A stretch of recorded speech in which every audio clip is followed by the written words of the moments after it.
നമസ്കാരം. പ്രവാസി മലയാളിയിലേക്ക് സ്വാഗതം. 6 വർഷത്തിനു ശേഷം ഇന്ത്യൻ വ്യോമസേന UAE-യിൽ വ്യോമാഭ്യാസം നടത്തി ചരിത്രം കുറിച്ചിരിക്കുകയാണ്. ദുബായ് എയർ ഷോയ്ക്ക് പരിസമാപ്തിയാകുമ്പോൾ പ്രവാസികളെ തേടിയെത്തുന്നത് അമ്പരപ്പിക്കുന്ന വാർത്തയാണ്. എയർ ഷോയിൽ ഇന്ത്യൻ വ്യോമസേനയുടെ സൂര്യകിരൺ എയ്റോബാറ്റിക്സ് ടീമും UAE-യുടെ അൽ ഹുർസാൻ ഡിസ്പ്ലേ സംഘവും ദുബായ് ആകാശത്ത് ഫ്ലൈ പാസ്റ്റ് നടത്തുകയുണ്ടായി. ബുധനാഴ്ചയാണ് സൂര്യകിരണും അൽ ഫുർസാൻ സംഘവും ചേർന്ന് ഫ്ലൈ പാസ്റ്റ് നടത്തിയത്.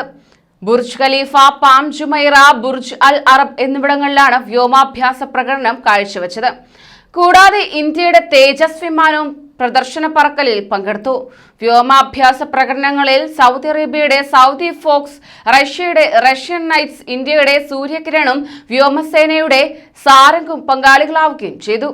സൂര്യകിരൺ തേജസ് വിമാനങ്ങളുടെ UAE-യിലെ ആദ്യത്തെ അഭ്യാസ പ്രകടനം കൂടിയാകുന്നു ഇത്. അടുത്ത തലമുറയിലെ സുഖോയ് യുദ്ധവിമാനങ്ങളുടെ ആദ്യ അന്താരാഷ്ട്ര അരങ്ങേറ്റവും ദുബായിൽ എയർ ഷോയിൽ നടക്കുകയും ചെയ്തു. ലോകത്തെ മികച്ച പോർ വിമാനങ്ങളും ആഡംബര വിമാനങ്ങളും ഹെലികോപ്റ്ററുകളും സൈനിക വിമാനങ്ങളും അടുത്തു കാണാനും പ്രകടനങ്ങൾ ആസ്വദിക്കാനും മുൻകൂട്ടി രജിസ്റ്റർ ചെയ്ത 83,000 പേരാണ് എത്തിച്ചേർന്നത്. അതോടൊപ്പം തന്നെ വ്യോമ മേഖലയ്ക്കും പ്രതിരോധ രംഗത്തും ഉണർവേകി 286.5 ബില്യൺ ദിർഹത്തിന്റെ കരാറുകളാണ് 5 ദിവസം നടന്ന എയർ ഷോയിൽ ഒപ്പുവെച്ചത്. കോവിഡിന് മുമ്പ് 2019 നടന്ന എയർ ഷോയിലേക്കാൾ 10,000 കോടിയിലധികം രൂപയുടെ കരാറുകളാണ് ഇത്തവണ രാജ്യങ്ങൾ തമ്മിൽ ഒപ്പിട്ടത്.